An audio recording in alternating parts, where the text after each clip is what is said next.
안녕하세요. 신성교회 청년부 여러분. 오늘은 1층 성전에서 여러분들과 말씀을 나누려고 이곳에 왔습니다. 이 성전에는 이 기도 제목 나무가 이렇게 보입니다. 잘 보이시죠? 자, 이곳에서 여러분들과 말씀을 나누면서 함께 기도하는 것, 또 함께 말씀을 가지고 주님 앞에 나아가는 것을 우리가 실천하는 한 주간이 됐으면 좋겠습니다. 오늘 말씀은 마태복음 18장 21절과 22절 말씀을 보도록 하겠습니다.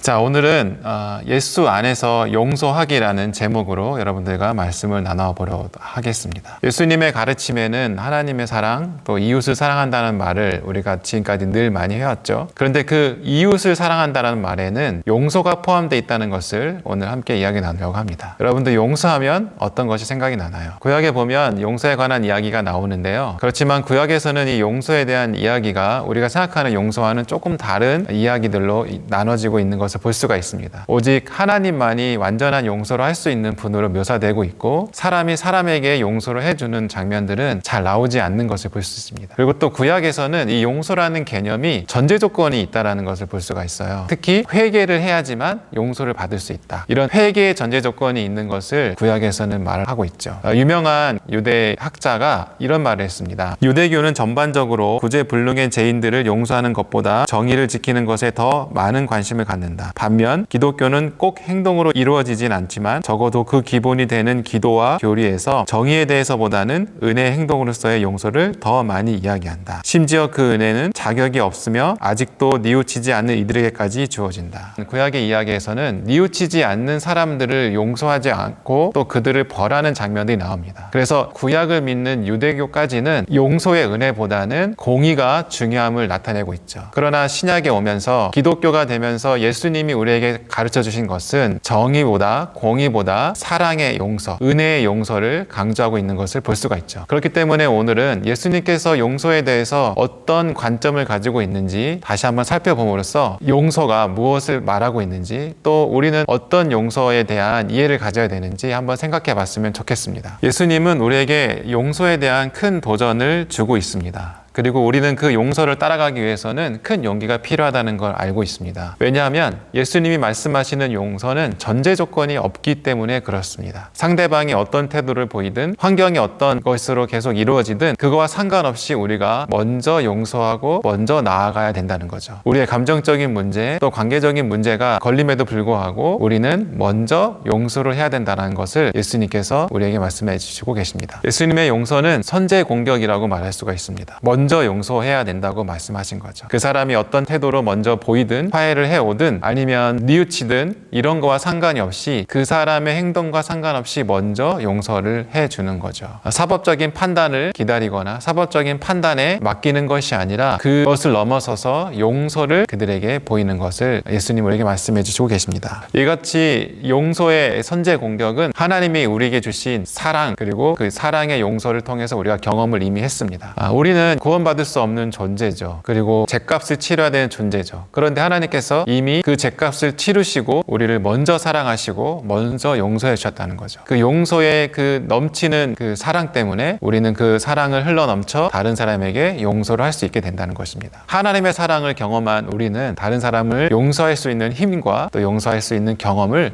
이미 가지고 있다는 거죠. 예수님께서는 제자들에게 용서에 대한 여러 가지 이야기를 하셨는데요. 한 가지 이야기를 들어보면 오늘 본 마태복음 18장을 보면 쭉 이런 이야기가 이어진다는 것을 볼 수 있습니다. 요약해보면 이런 이야기죠. 만일 내 형제가 죄를 범하거든 경고하고 회개하거든 용서하라. 만일 하루에 7번이라도 내가 죄를 짓고 7번 내게 돌아와 내게 회개하노라 하거든 너는 용서하라. 이렇게 표현하고 있죠. 얼마든지 회개하고 돌아오면 용서해야 된다고 제자들에게 말씀하고 있는 것입니다. 예수님의 이 용서에 대한 이야기는 예수님이 용서를 어떻게 생각하고 있는지 우리에게 말하고 있는 거죠. 첫 번째로 그것은 예수님은 제자들에게 우리에게 엄격한 정의보다 용서의 습관을 가지라고 말씀하고 있는 것입니다. 용서는 그냥 내가 용서해야지 되는 것이 아니라 용서를 하는 습관이 필요하다는 거죠. 용서를 하려고 하는 우리의 마음의 태도가 필요하다는 거죠. 그리고 용서는 한계가 있는 것이 아니라 한계가 없이 용서를 해야 된다는 그런 습관을 기르어야 된다는 겁니다. 두 번째로 예수님은 용서를 너무나 중요하게 생각하셨기 때문에 용서하는 자들이 내 제자임을 알 수 있다라고 표현할 정도로 용서는 너무나 중요한 것입니다. 우리가 그리스도인이라면 가장 중요한 이 용서를 할 수 있는 그리스도인이 되어야 된다는 거죠. 예수님께서는 세 번째로 어떤 말씀하셨냐면 용서는 다른 사람을 용서하는데 한계가 없다는 거죠. 횟수의 제한도 없고 그 사람이 지은 죄의 크기의 제한도 없다는 것을 예수님께서는 말씀하십니다. 용서는 우리 편에서 생각하는 어떤 계산에서 오는 용서가 아니라 하나님이 말씀하신 한계가 없고 끝도 없는 용서를 해야 되는 것이 예수님이 말씀하신 용서죠. 이렇듯 예수님은 용서에 대해서 한계가 없고 끝도 없고 또 중요한 것은 이것을 하기 위해서 우리가 날마다 연습하고 습관을 들여야 된다고 우리에게 말씀하고 계십니다. 여러분들은 어떤가요? 일상생활에서 누군가를 용서한다는 것이 쉬운 일인가요? 습관처럼 잘 의지가 들여지나요? 한번 생각해 보셨으면 좋겠습니다. 예수님께서 우리에게 계속해서 가르쳐 주시는 것은 하나님을 사랑하고 이웃을 사랑하라는 것이었습니다. 여기서 이웃을 사랑한다는 것은 용서를 포함하고 있는 것입니다. 용서가 포함되지 않는 사랑은 있을 수가 없는 거죠. 그렇기 때문에 이웃을 향한 용서는 아주 중요한 요소입니다. 그러나 용서가 어려운 이유는 우리가 당연히 사랑할 만한 사람을 사랑하는 것은 어려운 일이 아니죠. 그런데 어떤 사람을 사랑해야 하냐면 용서할 수 없는, 우리에게 범죄를 저지른, 우리에게 큰 잘못을 한, 우리와의 관계를 무너뜨린 그 사람을 사랑해야 되기 때문에 용서는 꼭 필요한 거죠. 그렇기 때문에 사랑은 용서와 함께 갑니다. 용서가 있어야 진정한 사랑이 일어나게 되는 겁니다. 용서가 또 어려운 이유는 오히려 낯선 사람에게는 용서가 빠르게 될지 모르지만 가까운 가족, 가까운 친구, 친밀한 사람에게는 용서가 잘 일어나지 않는다는 것을 우리가 스스로 경험하게 됩니다. 그러나 우리에게 그런 관계 속에서 중요한 것은 용서가 계속해서 일어나야 된다는 것을 말하고 있죠.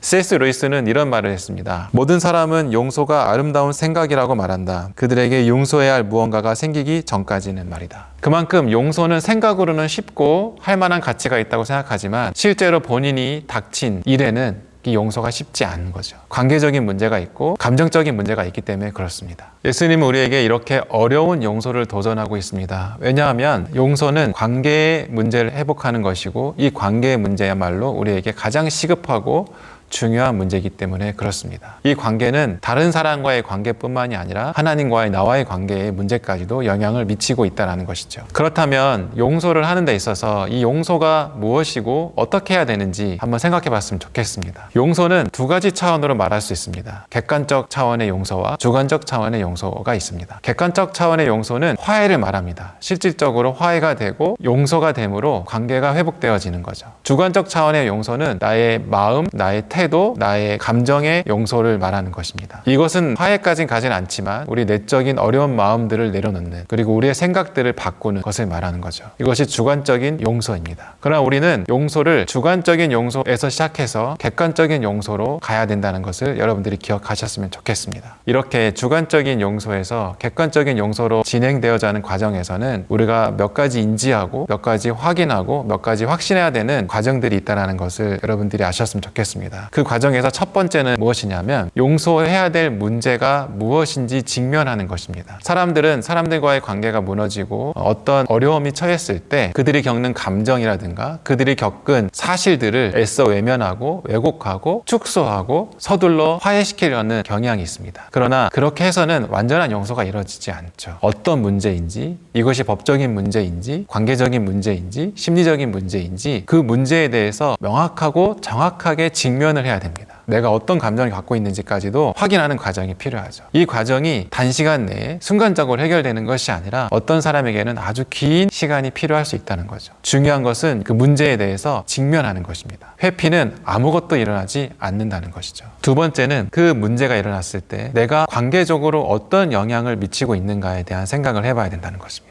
이 관계적으로 어떤 영향에 미친다는 말은 내가 감정적으로 어떤 걸 느끼고 있고 어떤 나의 감정에 아픔이 있고 어떤 감정에 상처가 있는지 확인하는 거죠. 그것을 제대로 확인하지 않는 한 주관적인 용서를 시작도 할 수가 없게 되는 겁니다. 세 번째로는 객관적인 용서하기를 선택하는 것입니다. 나에게 잘못한 사람에 대해서 그 사람의 잘못 또 그 사람이 한 죄를 다른 죄인들과 똑같이 하나님 앞에 있게 하고 또 그러한 불의를 내가 끌어안음으로써 심판을 받게 하는 것이 아니라 사랑으로 그들을 끌어안을 수 있는 선택을 해야 되는 거죠. 쉽지 않은 선택이지만 우리가 주관적인 용서를 시작했다면 이렇게 객관적인 용서까지 단계를 갈 수 있다는 것을 여러분들이 신뢰하면서 따라갔으면 좋겠습니다. 이런 의지를 들여서 상대방을 용서하는 행위는 때로는 그 상대방의 마음을 녹여서 정말 전혀 새로운 관계가 회복되어지고 전혀 새로운 삶을 경험할 수 있게 되는 것을 여러분들이 알게 될 것입니다. 이런 일들은 제가 예를 들지 않아도 종종 매스컴을 통해서 이런 사랑의 용서를 통해서 많은 변화들을 겪게 된 것을 여러분들이 알고 있을 것입니다. 이렇듯 용서는 이렇게 여러 가지 과정을 경험함으로써 이루어진다는 것을 여러분들이 이해하셔야 됩니다. 용서는 그냥 우리가 아예 용서해야지 라고 하는 것이 아니라 그 문제에 대해서 직면하고 또 내가 갖는 관계 속에서 겪는 감정을 잘 이해하고 받아들이고 객관적으로 용서할 수 있도록 그들을 하나님 앞에 놓고 그들의 불의를 끌어안으려는 공의로 심판하는 것이 아니라 끌어안고 용서하려는 객관적인 용서를 가질 때 진정한 용서가 이루어진다는 겁니다. 이것들이 단시간에 이루어지지도 않고 또 한 번에 이루어지지 않을 수도 있습니다. 어떤 사람에게 있어서는 아주 오랜 시간이 걸릴 수 있습니다. 누가 대신 해줄 수 있는 게 아니기 때문에 그렇습니다. 그러나 예수님께서는 우리에게 용서하라고 말씀해 주셨고 그 용서의 길을 걷는 우리와 함께 하셔서 동행하시는 분이시라는 것을 우리가 알아야 됩니다. 중요한 것은 용서를 하게 되면 우리의 마음을 사로잡고 있었던 감정의 문제 또 상처의 문제들이 오히려 더 실제적으로 회복되어지고 또 하나님과의 관계도 회복되어지므로 이전보다는 그 문제들이 우리의 발목을 잡는 그 상처의 아픔들은 이제 사라져 버리고 새로운 사랑의 관계, 회복의 관계를 경험할 수 있게 된다는 거죠. 용서하기 전까지는 알 수 없었던 일들이 용서를 통해서 놀라운 새로운 경험을 할 수 있게 된다는 것을 여러분들이 확신하면서 그리스도로서 예수님이 우리에게 도전한 이 실제적인 용서를 도전해 보시기 바랍니다. 용서란 참 어려운 일이라는 것을 누구나 잘 압니다. 그러나 이 용서를 할 수 있다는 것은 우리가 이미 큰 사랑으로 큰 용서를 받은 존재이기 때문에 우리는 용서할 수 있는 존재가 되었다는 것입니다. 우리 안에 용서의 마음이 몰아칠 때 머뭇거리지 말고 이웃을 사랑하고 또 진정으로 용서하는 우리 신성교회 청년들 됐으면 좋겠습니다. 감사합니다.